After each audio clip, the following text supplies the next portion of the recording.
I'm going to go ahead and call to order the Thursday, April 14th meeting of the WTA's Executive Committee. We have several items before us. The first is a routine. By the way, first of all, any changes to or additions to the agenda? Mr. Chair, if I may, per our discussion, I just want to let the Executive Committee know that into the future, we will try to reorder our agendas to put the more substantive matters at the front and more routine towards the bottom. Starting next month, it was a little late to try to redo it this time, but wanted to pass that along. Thanks, Les. Oh, and we should call for a roll call, please. Yes, Davidson. Here. Donovan. Here. Hawkinson. Here. Huffman.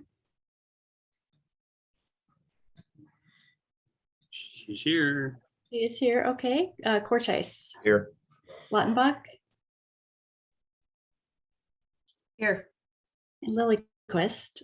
Here. And Darwin. Here, even though it says AG, I got to change that. Oh, okay. All right. Thank you, Dan. That means you can say anything you want, Dan. AJ. AJ. So first item is routine, approval of the March 31st expenditures. Is there a motion to move that forward to the consent agenda?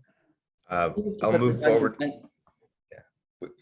I was going to say with the minutes because there's one on it. Oh, are the minutes on there? I don't see them on the agenda. I'm sorry. My mistake. Oh, I thought it was. I'm just looking at the front page. Okay. We normally just put them on the full board agenda. Okay, is there any further discussion? If there's no objections, we'll consider the motion passed unanimously. Are there any objections? Okay, the expenditures are moved forward with approval to the consent agenda. Next is discussion of reallocation, an increase of designated change funds. This is again a relatively routine matter. Erin, do you want to begin? I do. Thank you. Yes. Relatively routine, quick item to start us off. Staff is recommending that the Executive Committee recommend to the board to reallocate and increase the designated change funds as shown in the item. And we also request that this item be added to the consent agenda as it is a pretty basic item.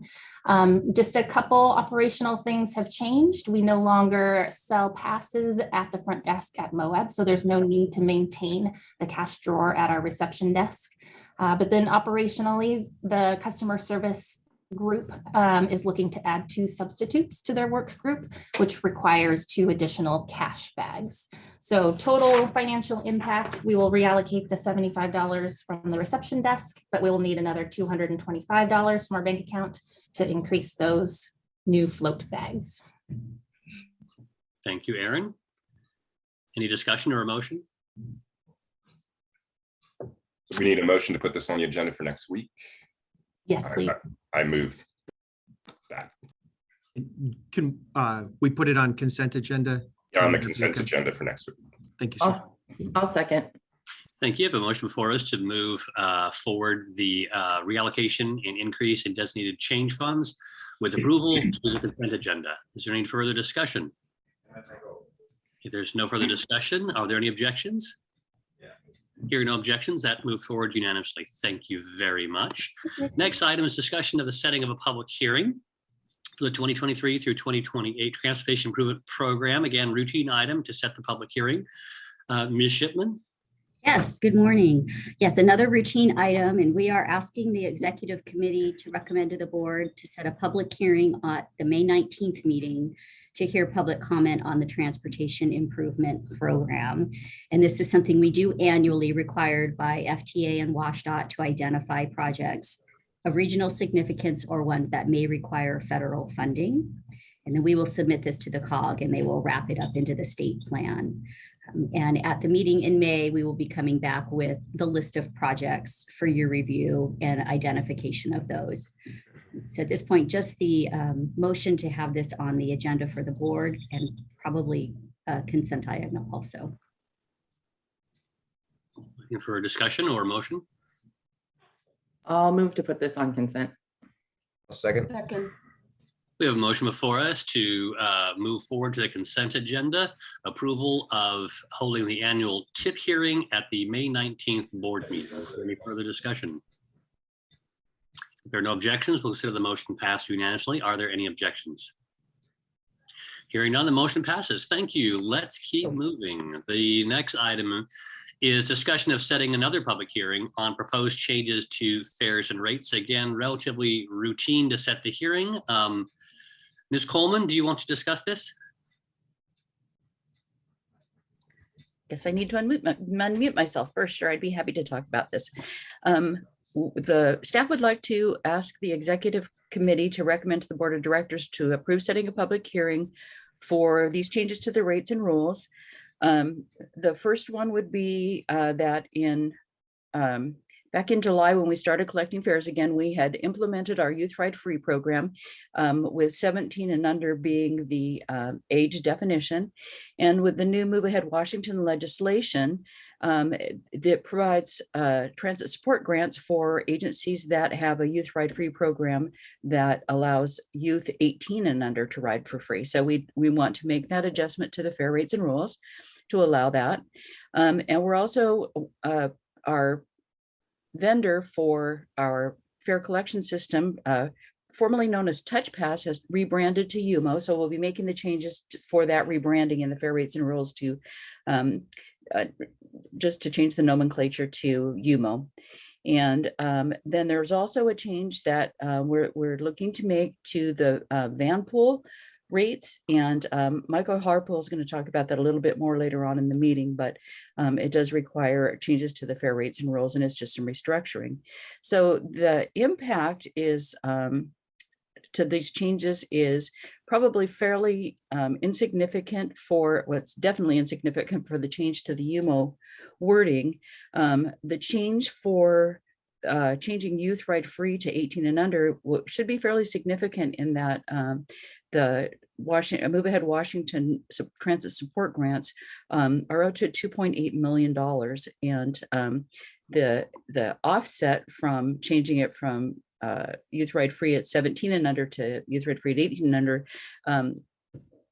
that's a pretty significant amount of money that will be available to us, but there'll be a little bit of that offset by having college students now that are 17 and 18 years old now eligible to ride for free. So it's going to change our contracts with Western and Whatcom a little bit, but it shouldn't be a significant impact. And the changes to the fare, to the van pool rates will probably have about a couple of $100 over the course of the year impact. So it's not a significant impact. Thank you. Any discussion or a motion?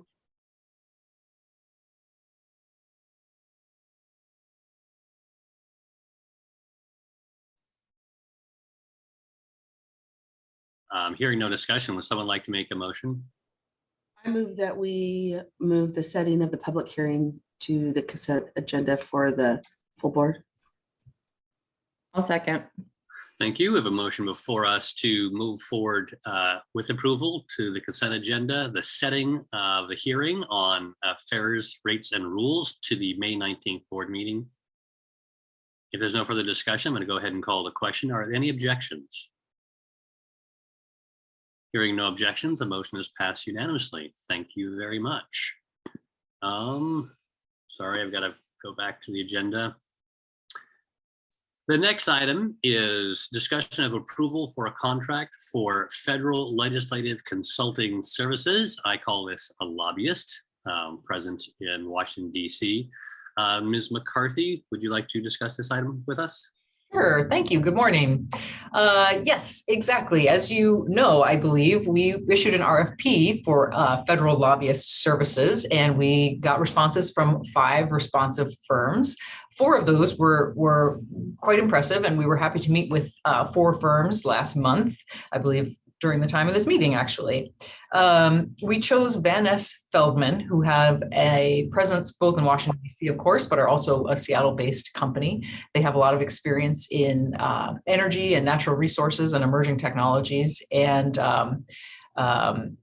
we just found them to be a very collaborative and kind of like-minded group of people. So we're really happy to have so many to choose from, and are excited to have their assistance with both the opportunities and challenges that are coming up, I believe, in the federal environment. The annual impact of this fiscal impact will be $60,000 per year.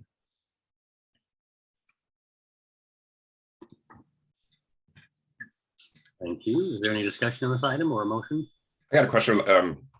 Can you say what some of their other clients are? Is that public?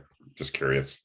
Sure, and gosh, Les, help me out if I don't have that off the top of my head. I know they work with several municipalities, and I'm trying to remember a couple of them. Do you, Les?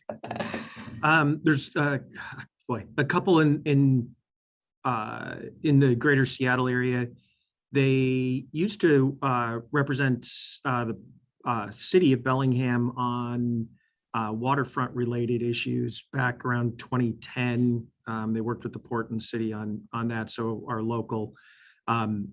Rick Agnew is one of the main people that you may have heard, because I know he's done work with the county in the past as well locally, and then they have worked with Snohomish County and a couple Puget Sound region municipalities, but they also represent Snohomish PUD and a couple of the other PUDs throughout the state. Rick's brother is in charge of the Cascade Railroad Group, which is designed to put rail from Portland to Vancouver, that fast rail. So there's a lot of synergies there between transportation, energy, emerging technology, and so forth, that we felt we could use their expertise to try to help us innovate and think of things going forward. And particularly as transportation and transit funding starts getting meshed into affordable housing and other transit modes, and looking at transit as one aspect of a transportation network with bike, roll, cars, and so forth. We felt they were very well suited to help us with that. I don't know if that answered your question, Todd. Yeah, no, thanks. That's good. And I did actually find a couple of specifics if you'd still like to know. Sacramento Municipal Utility District, Sonoma County Water Agency, and the Cascade Water Alliance are a couple at the top of my notes. Thanks. I was just curious. PSE was another one too, Maureen, remember? Well, I did think PSC, but I didn't see it in my notes. So thanks for chiming in with that one. Yeah. I'll move that we forward this to the full board. Second. Okay, we have a motion before us to move forward. I assume not to the consent agenda in this case. It's not a huge contract, but it is a contract. I have a question on the contract amounts. I assume it's not like a retainer. They don't get this money. They get this money based on how many hours they bill. Is that how it works? Well, it's sort of a retainer, but they have to justify what they're doing for that amount. So it's structured as $5,000 a month, but they have to submit a bill with hours worked and things so that we can keep track and verify and prove that they are making their that $5,000 a month. How many hours is it per month are we expecting? Oh boy, I mean, so far we've already been starting to use them, and Maureen, correct me if I'm wrong, but I think just in the past 2 weeks, it's probably been more than 40 hours already. Yeah. And so it'll kind of ebb and flow depending on the kind of rhythm. So the congressional directed spending's very hot and heavy right now. We've got grants coming up through May and June. And we've got federal budget over summer and omnibus. So, I mean, I would guesstimate, and I can't remember, Maureen or Megan, if you have, they broke down the hours, I think, in their proposal to come to that 60,000 a year. But I can't remember. Without looking, I'm going to say, yes, I believe that they did, but it's been a little while since I looked at their response. I'll see if I can pull that up. Well, I don't think we need to do that now. Maybe at our board meeting, it might be nice to have an indication of about how much time we expect over an average year. For sure, we can bring that next week. Okay. Is there any further discussion? Okay, if there's no further discussion, we do have a motion, right? Yeah, to move forward to the full board with a recommendation for approval to approve a 3-year contract with 2 one-year extensions possible at the general manager's discretion. with Van Ness Feldman LLP for legislative lobbying services. Are there any objections to passing this motion? Hearing none, that's approved unanimously for moving forward to the board. And I just pulled up my notes that I don't have the exact number, but I'll go back and look, but they were the cheapest of the ones that we interviewed. So others were higher. That was in my notes. Okay, that sounds good. So the next item is highlights. The 2021 unaudited financial highlights. I'm not sure who wants to begin this discussion of this item. I'll Mr. take this one. Okay, thank you. Yeah, so hello again. No action on this item, but just wanted to make sure that the board was aware that our audit is underway. They kicked it off on the 4th, and it's a slow start. They're still busy with a lot of their other audits. I think they're facing some of the same workforce issues that everyone is. So, but they have commenced. Hopefully we'll get our entrance conference on your calendars in the next week or two. But while we wait for the audit to complete to present our fully audited financial statements, at least wanted to give a few highlights. Also want to call out the note here for comparative and operational review purposes. These numbers here exclude depreciation and also some of the pension related adjustments required. Some of you may recall a few years ago, the Governmental Accounting Standards Board Statement 68 came out, which required some pretty significant accounting adjustments for pension reporting. And some of you may have heard that the PERS 2 and 3 funds are fully funded this year. So that really has changed how it's going to look on our final statements. But really operationally, wanted to present two different lenses of just how the numbers turned out versus budget and versus actual. So I won't read every single line, but just to highlight the highlights. Overall revenues were 11.4 million over budget. And obviously the two big pieces of that were the CRISA funds that we received in 2021, and then also sales tax revenue coming in quite a bit stronger than we were anticipating, just with COVID-related restrictions beginning to ease in 2021, local construction, travel, those things resumed. So we saw quite a bit more sales tax revenue. As for expenses, they were a bit under budget. A few things contributing to that. We were anticipating returning to full service, hopefully sooner in 2021. We weren't able to do that until the middle of 2021. We did also see our PERS contribution rates go down in July.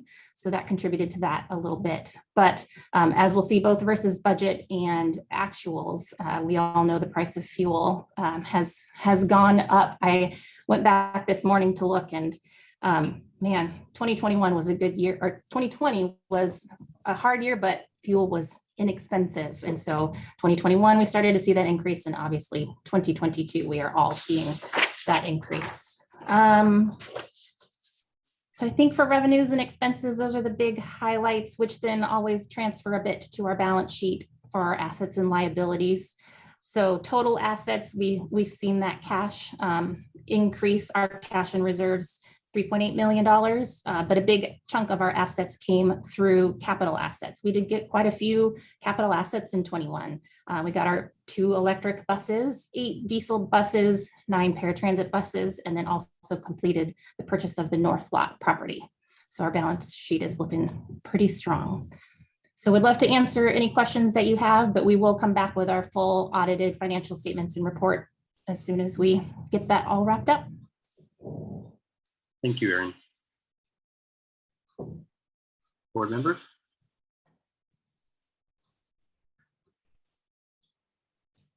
Okay, well, that was for information only. No action is expected. Thank you, Erin, for that report. And then the next item is 2021 performance report. Will Ms. Kelly be presenting this? I'm going to share my screen. I just have a brief presentation.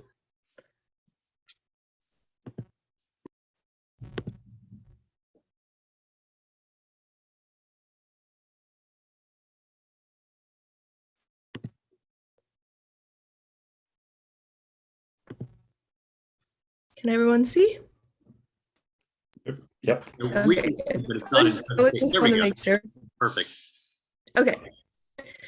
Okay, so for 2021 for fixed route, for the first half of the year, we were operating at 30% reduction in service. And then in June, we went to full service. So that was sort of the year. We had half in reduced mode and then half when we went back to our previous amount of fixed route service. And then I'm going to show for each of the modes. So for fixed route, we were down 11% from the previous year. So 2020 had some months, 2 months of full level of service. Paratransit is actually up. It's the only mode that is up from the previous year. We've started to see increase in the use of that service over 2021. Our zone service was down 12%, Vanpool down 15%, and then we added the hop, so we don't have a comparison to the previous year. That was added in June of 2021. So for fixed route, as I said, we were down 11% in boardings, and that was with an 11% increase in revenue. So that was with our return back to full service. This graph shows, we all can see the big dip in ridership. The solid green line is boardings and the dashed line is our revenue hours. So we had the big drop in ridership and then a smaller drop as we went from 2020 to 2021, and our revenue hours are starting to increase. I wanted to show the monthly boardings to see, you can see for the first half of the year, it was pretty steady, not much change in our monthly boardings. And then October was our first full month in full service with Western back in session. And this is about half of what it was in October of 2019. So we're about half of what we were previously. And then November and December also go down annually based on breaks in the school system. So for paratransit, we had a 15% increase in boardings and a 19% increase in revenue hours. So that has just been sort of a slow trend of people feeling comfortable and returning back to riding.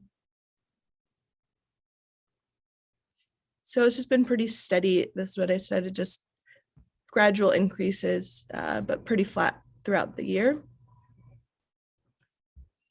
For zone service, we had a 12% decrease in boardings.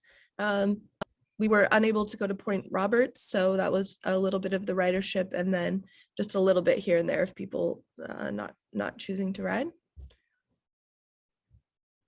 Vanpool is down 15%, which Vanpool has been trending down over the years. So this seems to be due to just some of the vans not having as many people in them and people choosing other methods or remote working. And then lastly, we have the Linden Hop. So this began in June, as I said before, and we had, for the year, we had about 4,500 boardings. This service has been increasing its use over time. This is in 2022, but our most peak number of boardings in a day is up to 55. So it kind of ranges, but we've been seeing gradually since it started higher peak days of use for this service. So that's just a quick overview I have. Are there any questions? Hey, Becky, if I could add one thing to the presentation. I just wanted to mention that if you dive down into the fixed route boardings and look at each specific route, we're about 50% of almost every single route. So it's not specific to any one particular area. So Western service, about 50% of 2019, as well as 232, 331 of our other routes. So I just want to clarify that it's not imbalanced in one area or the other. Okay, Eric, and then I think Todd on the top. Eric, do you have a comment or question? Oh yeah, sorry. The paratransit ride had gone up 15% from last year. what was the change from the previous year? And do we know why it may have gone up so much? And how does that affect essentially the bottom line? Because I know those paratransit trips are more expensive mile per mile. So that might not be something Right. Becky has in front of her or knows, but Yeah. 15% a year on something that's the most expensive that we have, that could get really big really quick. Yeah, right now we're sitting around 60% of 2019. So 2021 was 60% of the boardings of 2019. So it's just increasing over the previous year because people are now feeling more comfortable to take some rides. So it's still, and I know even this year, go ahead. oh, sorry. So it's still significantly down from pre-pandemic is what Correct. you're saying. Yeah, Okay, great. Correct. Yeah, just from 2020, more things have opened, and so more people are taking rides, and that continues. The trend continues. Max Higbee Center is now open, so we have more rides. So just as things open up, people are starting to take rides. But 2021, yeah, is still down from 2019. Okay, great. Thank you. Did you have a question or comment? Yeah, the graph on the right on the main buses, fixed routes, that should we be concerned? Because I would have expected that, when it went, and it's hard to remember when we were getting back to normal or what normal is, Right. but the September 21 spike and then going down, is that something we should be like, why isn't it, it's not, is it a concern that it spiked a little bit and then didn't come back? October has always historically been hands down our highest ridership month. I think just due to the weather and to Western being back, and there's no school breaks. So that's often the pattern. I do know just a little bit over the winter, there was a little bit higher cases. So people, I think, may have been staying home a little bit more in the winter. But overall, I think it's a similar trend to what we've seen in the past. Do we know anything going beyond these data that, like, now that more people are in settings where masks are off and more people are kind of in workplaces that are more normal, that it's come back to anything approaching ridership levels we had in the past? Yeah, we're about 50%. I could look at the trend for the first quarter. I could bring that to the next meeting. I don't know if we have a presentation on the first quarter, but I can look at those trends more closely. But as Tim said, we're about half of what we used to be. I would add too that this is a statewide and national trend, that we haven't seen the recovery happen yet. In fact, many agencies like Intercity haven't yet introduced full service. So it's, I think the attitude in the transit industry is going to be a slow recovery, and it's going to take several years for us to get back to normal ridership, if we ever do. And that's the $1 million question. Are we ever going to get back to the normal ridership levels we saw in the past? So I think almost every single agency is lower than 2019 still. Yeah, Actually, gas might help. Well, yeah, true. I was going to say it'll be interesting because historically in the past that's been the biggest correlation to ridership increases. So we'll watch that through 2022 to see if that has any effect. So I have a question, kind of pivoting on all this. So what are people doing to get around that normally use the bus? Are they just using cars, or is there people not moving around? Does anybody know what the alternate method of transportation is? So I've heard reports that vehicle miles traveled is up. I don't know in comparison to 2019, but I've heard that it's at least at normal levels. So that would suggest people are driving. I think the telecommuting is a factor too. There's still office workers that are still working from home. So I think it's a combination of things. People may have shifted their modes of travel to driving, biking, perhaps. I don't know how much, that's hard to measure.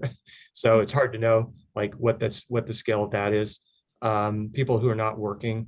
So I think it's a variety of things. It's hard to pinpoint any one particular element, but I would say the data would suggest that people are driving more typically. For WTA, we've measured about 35% of our typical ridership are those who would otherwise drive. And so that proportion for us is relatively, it's smaller. So there's a big proportion that are like Western students who are choosing to get to campus by other means than the bus. And we don't know exactly what they're doing to get to campus, whether they could be walking is more than likely kind of the mode they're taking. Western hasn't created more parking. So I think there's probably a variety of factors that are at play here. Thanks. I had a question as well. Go ahead, Dan. Yeah, I was looking at the Linden Hop overview, and in the description of it, it says the Linden Hop is a 2-year pilot program, but I remember it being passed as a 1-year pilot program. So I guess I was wondering, is it now a 2-year pilot program, or was it still the 1 year? So the distinction is it's a 2-year pilot program, but it was one year was the paid for through the federal grant. If I'm saying that wrong, Tim, correct me, but. No, that is correct. So we, I think the bottom line for us is we felt that 1 year is not sufficient to have a true test of a new route or a new type of service. So we're going to try to extend that for at least 2 years to give a full test, but the grant covers 1 year of the program. That is correct. Okay, so then I guess the question would be, does that need board approval? Because I think when we approved it as a 1-year pilot program. But again, I don't know, I'm just asking because I saw it as a 2-year and it kind of gave me pause because I had always been under the impression it's a 1 year. So either way, I think it's been a great service so far. So there's no problems. I just, I'd always thought it was 1. Yeah, and that would certainly be brought into the budget for discussion. So that'll be something we'll discuss as part of next year's budget. Okay, but the 1 year was supposed to end in June because we started it in June. So I don't want to take anything over. I just, like I said, I don't know if it needs board approval or not to continue on. So It was budgeted for this full year It's included in this year's budget. in this year's budget. Yeah. Okay, so Dan does raise an interesting point. It's good that the board realizes that we, through the budget, have at least committed to continuing paying for the Linden Hop after the grant runs out. Yeah, we'll go back and pull the minutes on it. It was beyond my historic time, short time, but we'll pull the string on that and see. My understanding is that it was approved as a 1 year with the grant and a 2-year commitment to it. But I'll go back and. I don't really think we need to go back as long as everyone here and now understands. And if there's any objections or a desire to reconsider, we can do that. Personally, I totally agree. 2 years is the minimum to truly test a new service. Is there any further discussion on this? Maybe just handle it by email, Les. Just confirm that and let the board members know. Dan, thanks for clarifying that. Yes, sir, will do. Any further discussion on this annual report? Okay, thank you very much. The next is discussion of the Vanpool fare policy. Mr. Harpool, will you be presenting? Yes, I'll have a presentation. I think Tim wanted to add something in real quick before I get going. Yeah, I just wanted to provide just a very, very short context to this project. So yes, Michael will be presenting on a framework for changing the Vanpool fares. Just wanted to mention that we have not changed our fares since, I think, Michael, correct me if I'm wrong, 2009. And right now, the fares are comprised of a long list of individual mileage and costs for those mileage. There's maybe 4 or 5 pages of charts that you can find on the webpage. So we feel it's time to revisit the fares. One thing I wanted to do is just kind of mention the sequence of events regarding this item. So we wanted to bring this to you to begin just a discussion if you felt that staff was moving in the right direction and had identified all the options, and if you're comfortable with our recommendations. So this is the start of the conversation. once we hear from you, then we're going to bring and make some proposed changes to the fare rates and rules to reflect that direction. And then you'll have a chance to approve those in May during the public hearing. And I should mention that Michael is also going to reach out to Vanpool customers to get their feedback after this week. And then after the May hearing and a decision, we'll go back and draft the specific language around the fares. And that wouldn't be coming back to the board. We'll define it based upon the fare rates and rules guidance. So that's the sequence of events. And we hope to have that implemented. I think Michael was late summer, give some timing for those adjustments to take place and allow the Vanpool programs to adjust accordingly. So with that, I wanted to turn over for Michael for his presentation.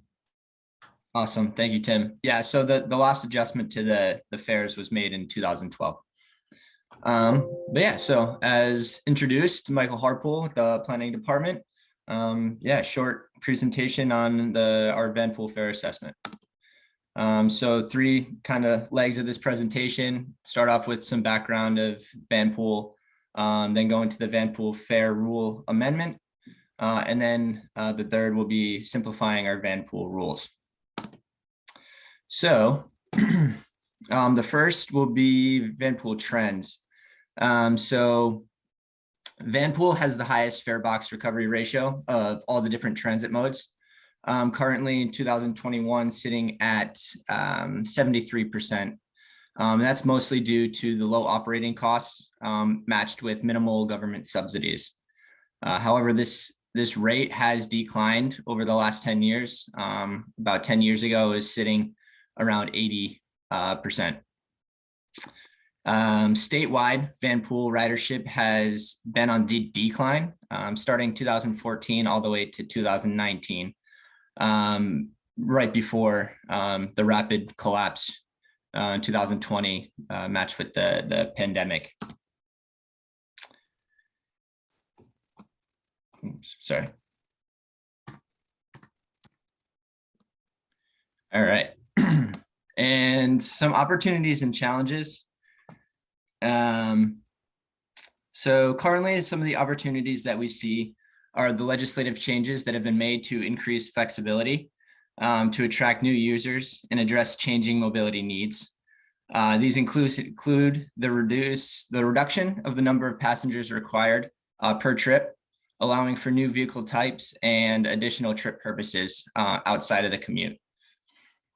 Washington State also has a passionate and motivated Vanpool committee. They're fighting to revitalize Vanpool. There are hopes that collaboration, networking, and innovation will help us expand our Vanpool programs around the state. And then lastly, Vanpool is supportive of WTA 2040 goals, fostering high per ridership environmental benefit, and providing the community with flexible transportation options.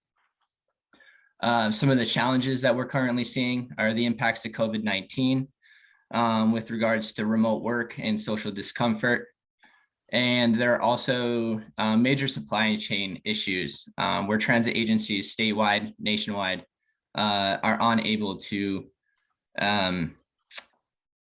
procure or secure the vehicles that they've budgeted for. So our Vanpool fare discussion today will help us address one of the steps we've identified to reduce barriers and improve the Vanpool program. We'll also explore the potential benefits of those changes in Vanpool law and how they may affect WTA. Both of these efforts side by side will allow us to put forth better marketing and improved focused marketing efforts and looking to attract new customers, but also retaining the existing customers that we have. So second section, the Vanpool fare rule amendment. Our current Vanpool fare rule states WTA publishes Vanpool fares on its website, but more importantly here, Vanpool fares will attempt to recover 100% of direct costs. These include, but are not limited to, fuel, maintenance, insurance, licensing, administrative, and miscellaneous costs. So when we take a look at the breakdown, comparing Vanpool revenues sitting about 55,000 and the costs here together, it's clear that we're not recovering 100% of those direct costs. However, Vanpool still maintains a Fairfax recovery ratio of approximately 80% at WTA, which is higher than the national average that we just discussed. And since we're not meeting the target of our fare rule, that means we must either adjust the rule itself, the fares, or both. So the planning department has come up with 3 options for moving forward. The first being to maintain the Vanpool fare rule and increase fares. So if we want to hit that target of 100% direct costs, we're going to have to increase fares by approximately 20%. The second option is to amend the Vanpool fare rule and decrease current fares. So this would be a way to, attract more riders, lowering those costs, so adding a more heavy subsidy onto Vanpool, which would allow us to decrease fares 20 to 30%, shooting for a fare rule target range of 50 to 75% of direct costs. And lastly is amend the Vanpool fare rule and maintain our current fare levels. So this would allow us to shoot for a target range of 75 to 100% direct costs. So still, within that average fare box recovery ratio, between 70 and 80%. But there will be no immediate fare decrease or increase for our current customers, for setting and attracting new customers.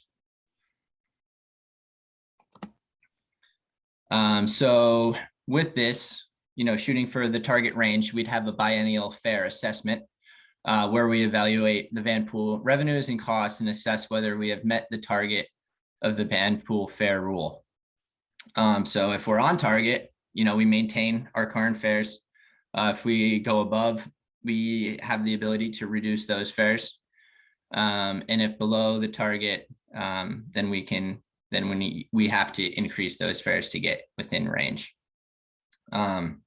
So basically with our recommendation of going with this range of 75 to 100%, it will allow us to retain our current customers, but also have an attractive fare rate. And I'll pause here to see if there are any questions. I have a kind of general question, but so we're talking about an internal rule about the rate we want to recover from direct costs, or is that somehow fixed in state law? And then do we also have I know we have a rule or a goal that we wanted 15% fare box for our budget generally, but we don't meet that. So is this the same sort of thing? Is that a rule we need to adjust as well? Or, these are internal goals, right? That's my question. Is this a state law thing, or is this like an internal goal for WTA? From my perspective, this is an internal thing, but Tim, would you be able to speak to that? Yes, this is part of our fare rates and rules. It's not part of state law. So each agency has to decide for themselves what kind of recovery they want to get from Vanpools. We say we want to recover 100% of our costs. So that, and it lists those things that Michael mentioned. So it's a policy, and we can change the policy, obviously, to fit our needs specifically. So that policy predates me. So what I'm just wondering, why do we have? This is my ignorance, not Michael's presentation. It was great. Why do we have the different expectations for fare recovery on Vanpool versus fixed route stuff? I think that gets into a philosophical question about who's benefiting from the service. So as Michael said, Vanpool tends to be probably the best mode in terms of shifting from single occupant vehicles and specific environmental benefits. On the other hand, you have a smaller group that's benefiting from the service. So I think from our perspective, there needs to be the right balance there in terms of supporting that program. So I think traditionally it's been, can this program pay for itself? Although it never really has completely, because we do pay for the vans, we pay for various equipment and things like that. But I think that's been the philosophy in the past, is it should pay for itself and therefore collect 100% from the riders. And is that also because it's more of a commuter-based kind of service as opposed to fixed route, which has a low income and things? Yeah, I don't know, Les, if that has been a factor in terms of that recovery. It may have been. I don't know.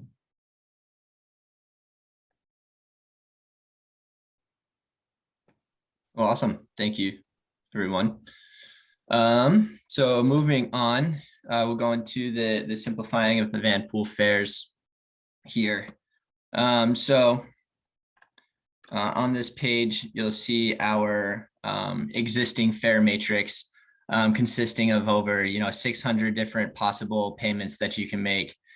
So this structure makes it extremely difficult to explain and visualize to the public when doing any sort of marketing program or campaign. And it's challenging to tell someone what they'll expect to pay, and how much am I going to save, or how much will it cost me each month, or amongst the most common questions when looking or when trying to show someone the van pool program. So the fares haven't been assessed in 10 years, although they have held up with that fare box recovery ratio, with the consideration of the high fuel costs on 2012 going into this matrix here. So some goals of a simplified fare structure, they include providing users with transparent, comprehensive, and consistent fares, which helps reduces some of the barriers to entry. And they also help reduce bookkeeping burdens.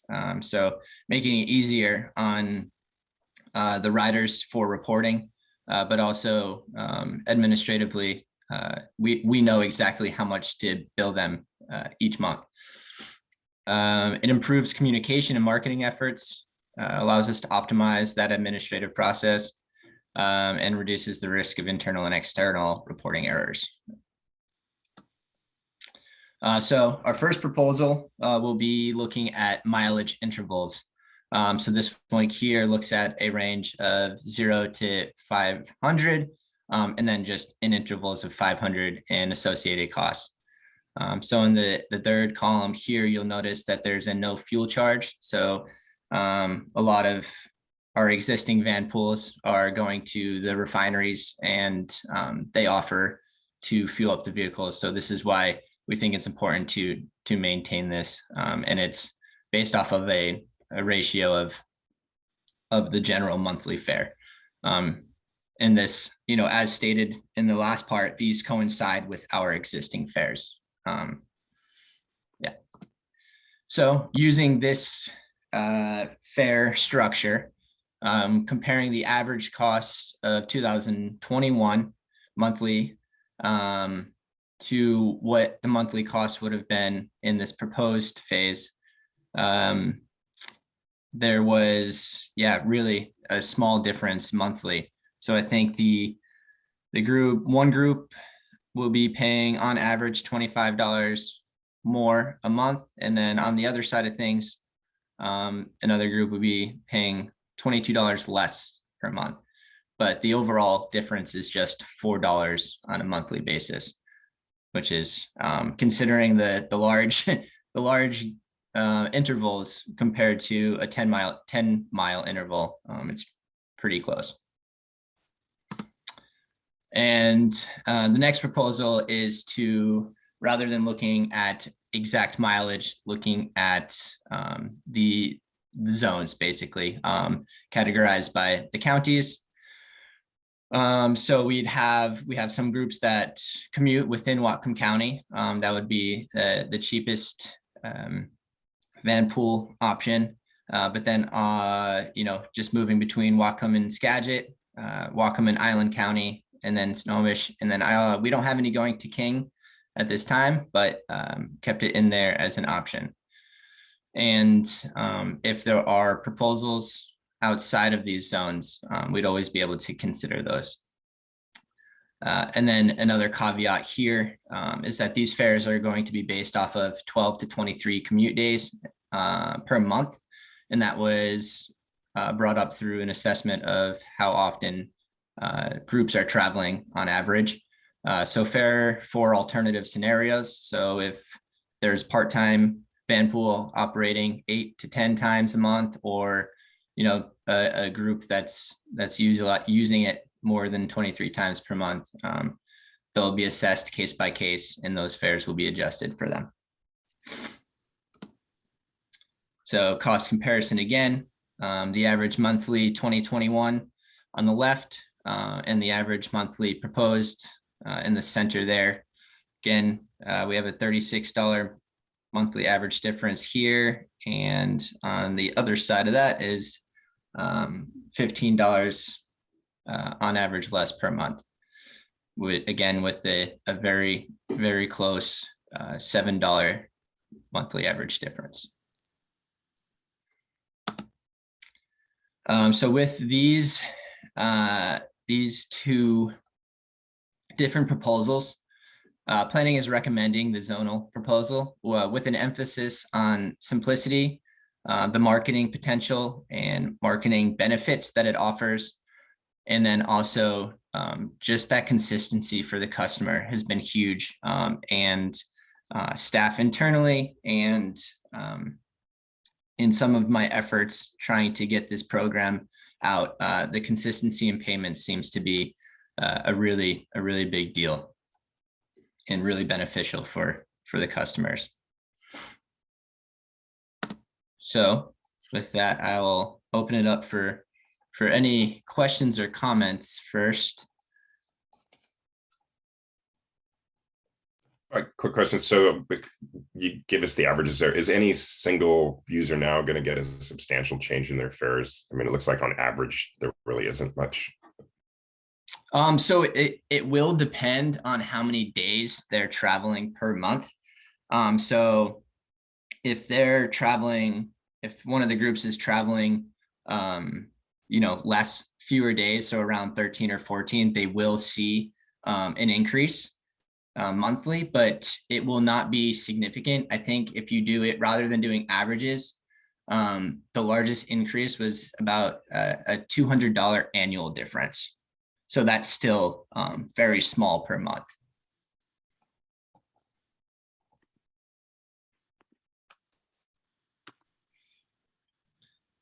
I guess approximately how many people use this service? So right now we currently have 7 groups running, and you figure about 6 to 10 riders per group. And tomorrow, so I have a discussion with Western tomorrow, because we're going to be looking at starting a van pool program for Western, and they might be interested in starting a couple themselves. As the gas prices have rocketed, I've been in conversation with Jillian for some time as trying to get this to the within their pre-tax payroll system. So figuring that out with them actually later today at 11 o'clock. So 50 to 60. Mm-hmm. Okay. So I have a question. Under this kind of flat rate system, it seems to me there's an incentive to have more people in the van and ride and use the van more often, up to that 23, because the more you use it and the more people, the cheaper it is for every trip and every person. Mm-hmm. Is that correct? So, I mean, it seems to me that's an incentive we would like to build in. Yes. Yeah, yeah, so this definitely incentivizes, and our last fare matrix did as well, as far as having the number of riders, larger number of riders within the van. But yeah, so this will also incentivize, more trips. And yeah, so I think it will be it'll be great for that per rider environmental benefit. Well, on the other hand, also, if there are fewer riders or fewer trips, then the rational calculus is maybe this isn't worth my trouble, right? That we could, you know, people could fall off the Vanpool cliff if they get too low. Yeah. Which maybe it's a good thing that if it's not a popular particular Vanpool, maybe it should go away. On the other hand, we may push them off when they might recover and they might rebuild. Do you understand what I'm saying? Yeah, I can certainly see, getting towards that balance where it might not seem worth it. And if we do, internally lower the average number of riders that we will allow in a van, that could become an issue.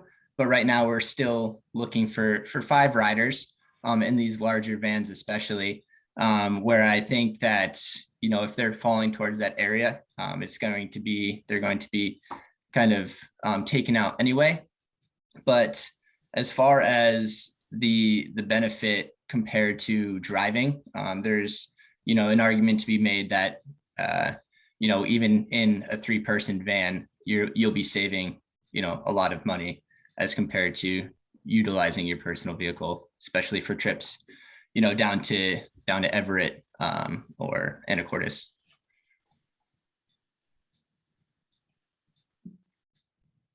Thanks. Is there any further questions or discussion, and what are next steps? So here, I guess we were wondering if there are any objections to moving forward with these 2 recommendations that I've made today. The first being amending that Vanpool fare rule to recover 75 to 100% of the direct costs. And secondly, to shift towards a zonal fare structure to help reduce complexity and improve marketing efforts. So here's the continual problem I have with the executive committee not being the full board. This seems like you'd like to run this by the full board, and that's not this meeting, that's the next meeting. Will this come back pretty much a full presentation next week? You can go ahead, Tim. I was just going to mention that, Michael, we're going to capture the concept within the fare rates and rules, maybe not all the detail, but capture the concept there for the board to approve next month. So we won't specifically show a map, but we'll capture this idea to allow staff to move forward. But no, we weren't planning on coming back to the full board next week on this item. But if the board prefers and would like to take specific action, we can certainly do that. So what's the pleasure of board members? Do we feel comfortable giving the nod for staff to continue? What would we like to do? I'm comfortable with a consensus here to move forward with this. And then this proposal could be reflected in the future presentation to the board regarding the fare rules. But I think they need to have some just direction. Otherwise, there won't be a potential change in the fare rules to be proposed to the whole board. I tend to agree. I think I like the proposals. My worry is, and recommendation 1 is that we will not trend towards 100%. We'll trend towards 75%, and maybe we're all fine with that. But our ability to collect money is not as good as our ability to give service.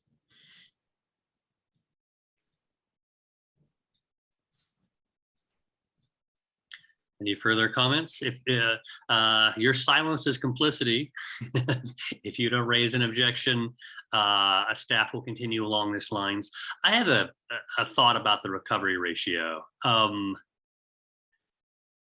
High performing vans, I have no problem doing a heavier subsidy for high performing vans, right? If it's used often, a lot of people in it, I'm willing to say that that's creating more public benefit in terms of cars off the road and such.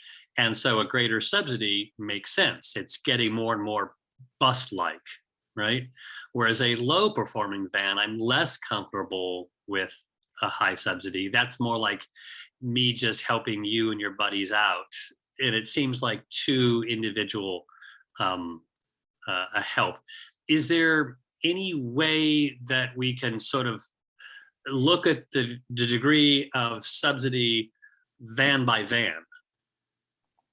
Yeah, so there is, so within this, and it's not entirely performance-based, but in this zonal structure, we do give a subsidy to those that are traveling further. So, and then with the incentive to have more riders within that vehicle, I think it would work out naturally that way, especially going such a far distance. However, if we were to look at it, van by van as based off of the number of riders within that van, I find it's more than possible, but I feel like there would be,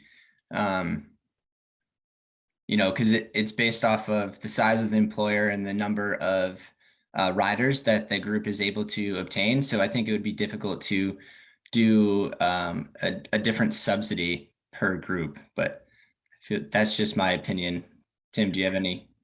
Yeah, I would say that inherently within the structure, it does benefit those those van pools that have greater numbers of individuals. So each individual is paying less, the greater the size of the van pool group. And I would say that this adding complexity goes counter to what we're trying to achieve here, and that is to reduce the complexity.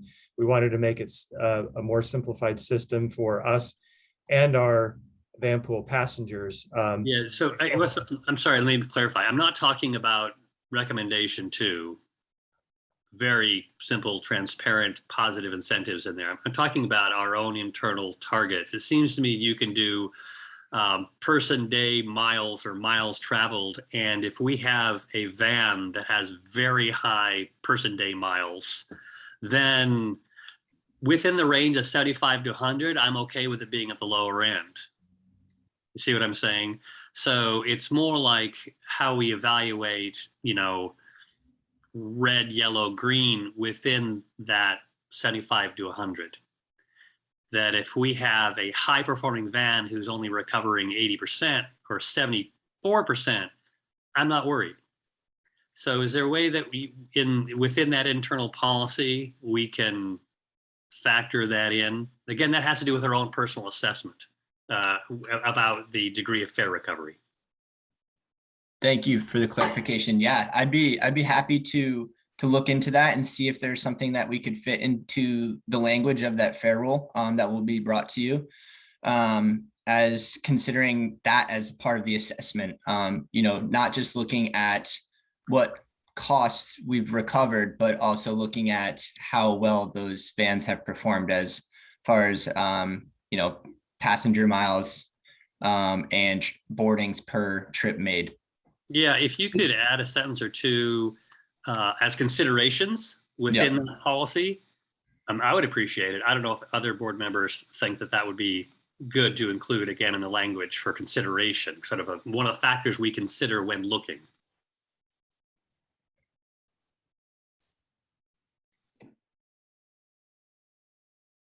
Okay.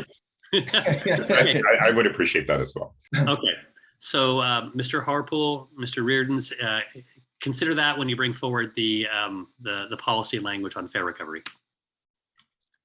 Alrighty. Well, thank you all. Super.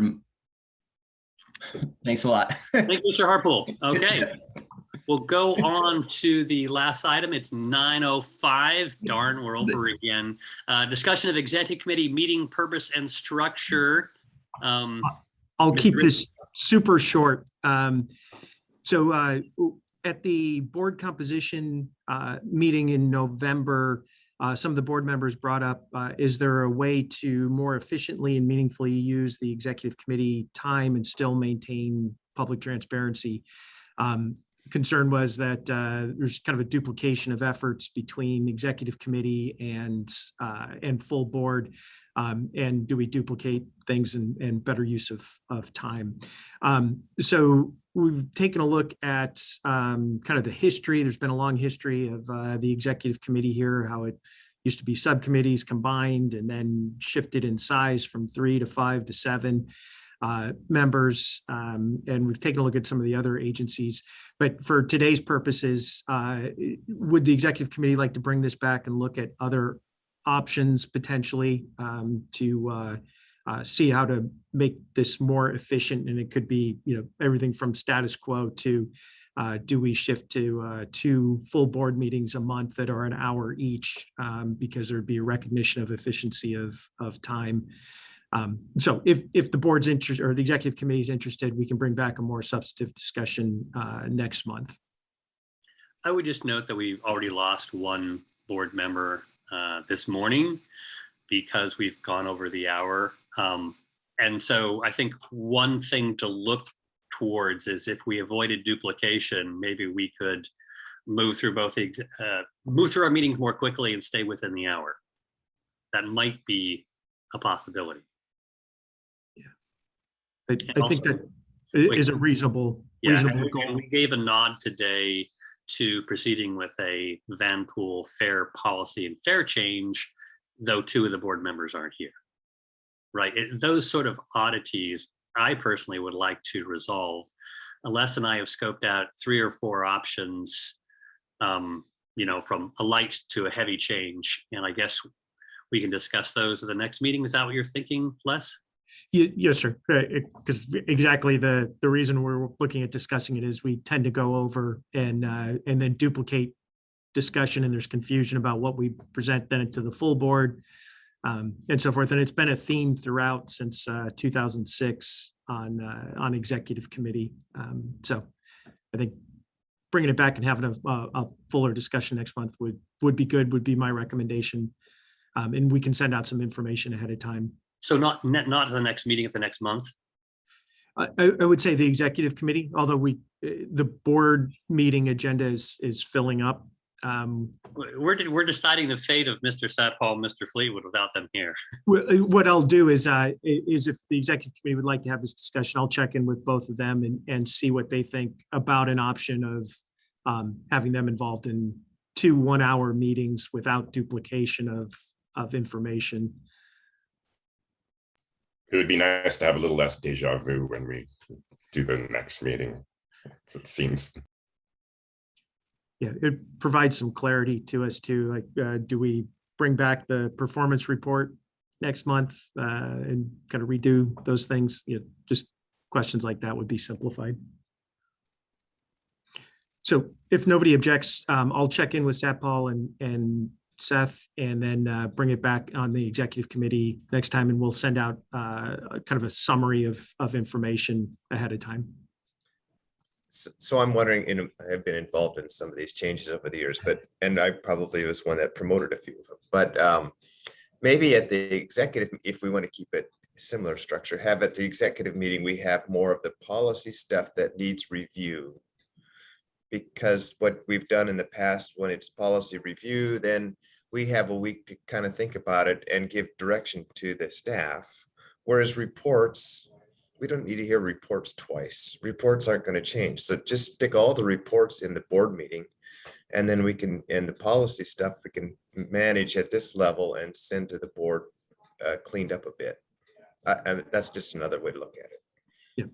One of the other ways of dividing it is get rid of the executive committee but still have 2 meetings, but with different purposes. One would be more like a work session for discussions and evaluations, but no actions, a work session. And then one would be where actual actions are taken, where things are actually disposed of. And that's another way of dividing it up and avoiding duplication. And in terms of us 7, they're same amount of time for us, no change for us. The only change would be for, if we get rid of the executive committee, those 2 other members would now have 2 meetings instead of 1. That's one of the options that Les and I discussed. Don't know how people feel about it.